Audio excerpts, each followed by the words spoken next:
Halo, selamat datang kembali di channel SKS 369. Kembali lagi bersama saya Wayan Budi dari Bali. Baik, sebelumnya saya ucapkan salam dulu. Om Swastiastu, Assalamualaikum warahmatullahi wabarakatuh. Salam namo buddhaya, salam sejahtera buat kita semua. Oke, di video kali ini saya akan membahas tentang hati-hati, pikiran adalah doa. Nah, teman-teman pasti sudah banyak mengetahui tentang buku The Script ini ya. Jadi di sini juga saya menyampaikan filosofi hukum ketertarikan atau the law of attraction, berakar pada pemikiran positif yang akan berdampak positif pula bagi kehidupan kita. Di sisi lain, pemikiran negatif pun akan membuahkan hal yang serupa. Jadi lebih baik kita memikirkan hal-hal yang positif, sehingga hal-hal yang positif pun juga datang dalam kehidupan kita di setiap harinya. Begitu teman-teman. Baik, sebelum lebih lanjut, saya di sini juga akan memainkan suling saya. Jadi setiap konten saya akan saya mainkan suling saya cuma berapa detik saja untuk relaksasi saja. Jadi kita santai ya di sini teman-teman. Oke, kita mulai.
Oke teman-teman semua, kita lanjut ya. Jadi itu sih lantunan melodi di video kali ini, hanya sebentar aja ya.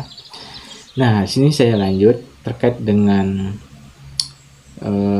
menurut hukum tarik menarik ini adalah, jadi hal-hal yang serupa akan tertarik satu sama lain, termasuk seorang individu yang merasa lebih nyaman dekat dengan orang sepemikiran. Jadi prinsip ini berlaku untuk hal yang positif maupun juga hal yang negatif gitu. Jadi ketika seseorang cenderung berpikir negatif, maka pengalaman negatif juga yang akan mendekat. Nah, jika di sisi lain pemikiran positif yang dipikirkan, maka yang mendekat adalah tentunya hal-hal yang positif. Nah, jadi teman-teman kan sudah paham sampai di sini ya. Intinya pikiran itu adalah doa. Jadi itu sih benar. Jadi ini menurut pengalaman pribadi saya ya.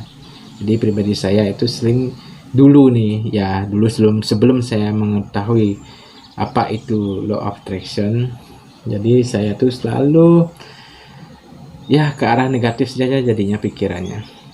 Jadi tentunya itu ada di gelombang yang sangat rendah, sehingga saya pun merasakan pada saat itu sungguh rasanya kayaknya saya berbau negatif aja sih.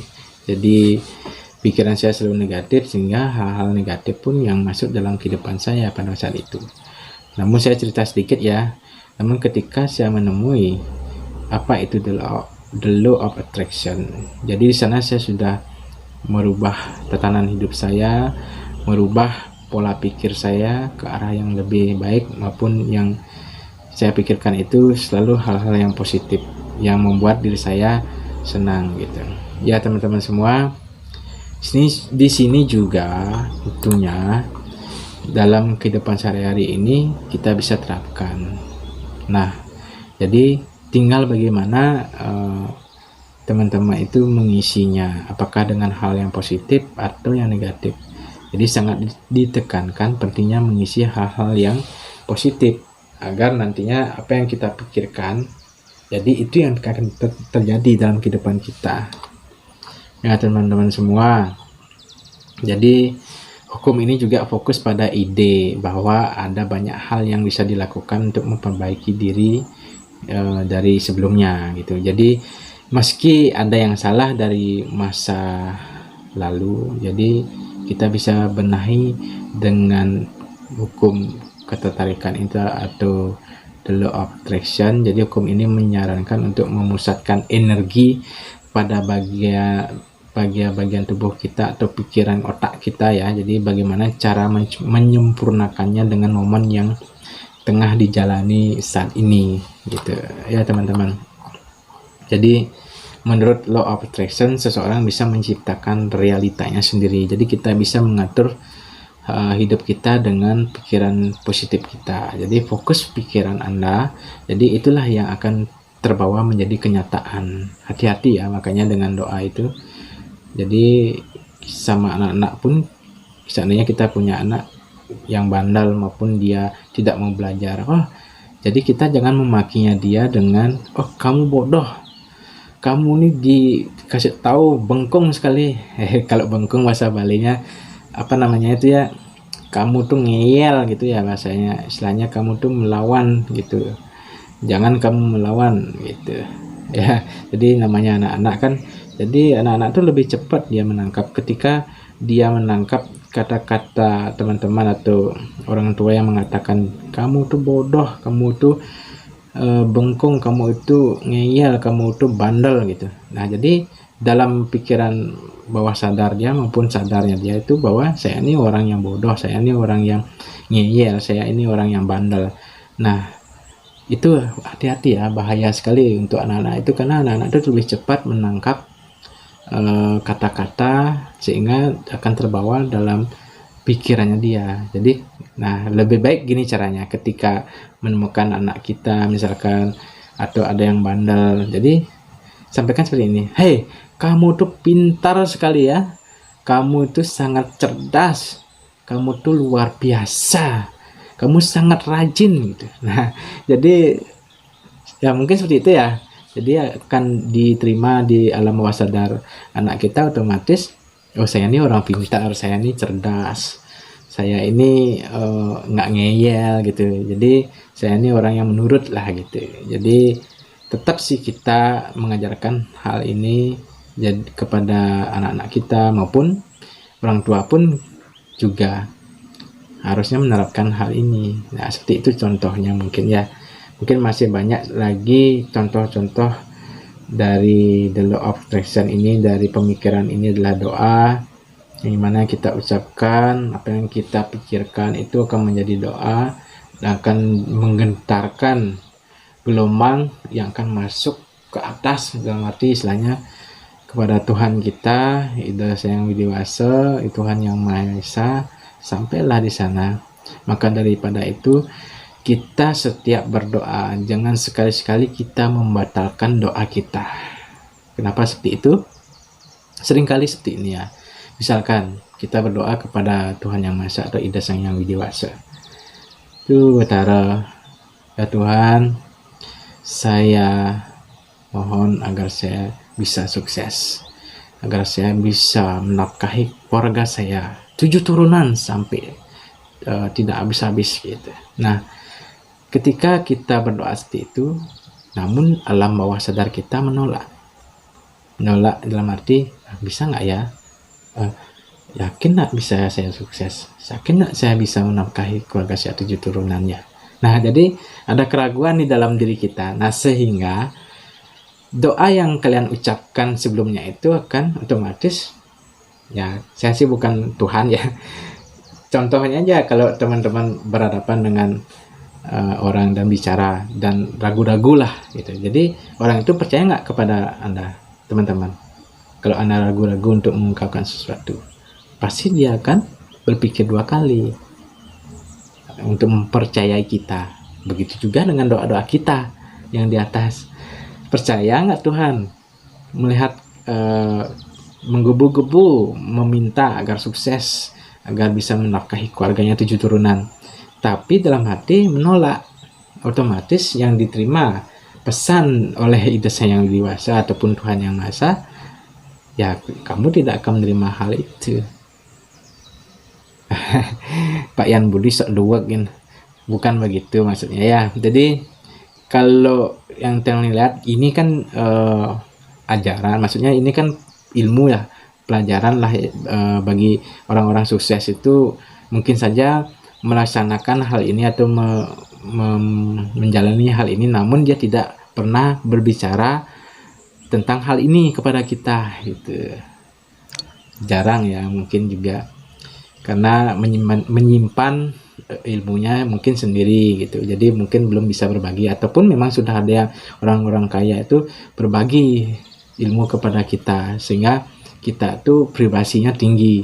Dengan selalu berpikir positif, kita selalu didatangi oleh orang-orang positif, didatangi orang-orang saya ingin kaya, didatangi orang-orang kaya, kita bisa bergaul dengan mereka sehingga otomatis kita ya ibaratnya seperti bunglon ya, dimana kita bertempat di sana, jadi di sanalah pikiran kita menjadi, ketika kita bergaul dengan orang positif, pasti yang positif datang menghampiri kita. Ketika kita privasinya rendah, kita berpikiran negatif, kita bergaul dengan orang yang negatif. Mungkin seperti itu contohnya dari the law of attraction ini, yang ada kaitannya dengan pikiran itu adalah doa. Nah, ini versi saya ya, jadi banyak sekali versi-versi yang lainnya.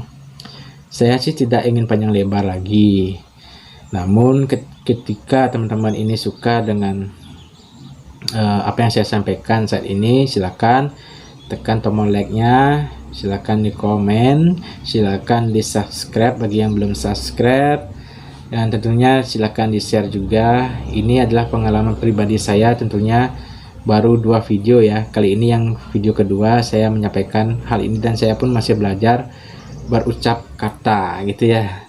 Sebenarnya sih masih banyak yang saya ingin sampaikan, namun untuk kesempatan kali ini yang luar biasa ini adalah kali pertama, jadi mohon maaf sekali para senior saya yang di luar sana yang sudah tingkat tinggi ya. Jadi tetap saya tidak merendahkan diri saya sendiri. Saya yakin saya pasti bisa. Kalian bisa, orang kaya bisa, orang sukses bisa, kenapa saya tidak? Saya pasti bisa, dan teman-teman juga pasti bisa. Oke, itu dari saya dulu untuk di malam hari Minggu ini, itu ya teman-teman semua. Jadi sampai jumpa lagi di lain kesempatan, yang mungkin juga di hari Sabtu dan Minggu, yang tentunya tidak padat tugas-tugas saya ya. Saya kan tetap juga harus bekerja gitu. Selain saya membuat konten ini, sebenarnya ingin sekali untuk mengasah diri saya dalam berbicara, mengasah ilmu pengetahuan saya, dan mungkin saya juga bagi yang belum mengalami hal ini juga sebagai ilmu, kita saling memberikan informasi dan saling belajar. Istilahnya kita sama-sama belajar lah, seperti itu ya. Jadi mohon maaf sekali bila mana ada kata-kata yang saya kurang istilahnya, maupun baik ada kesalahan yang saya disengaja maupun tidak disengaja, saya mohon maaf sebesar-besarnya kepada teman-teman semua.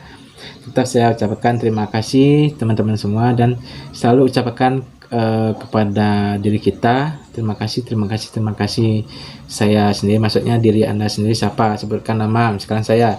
Terima kasih Iwayan Budi Utama Putra gitu misalkan.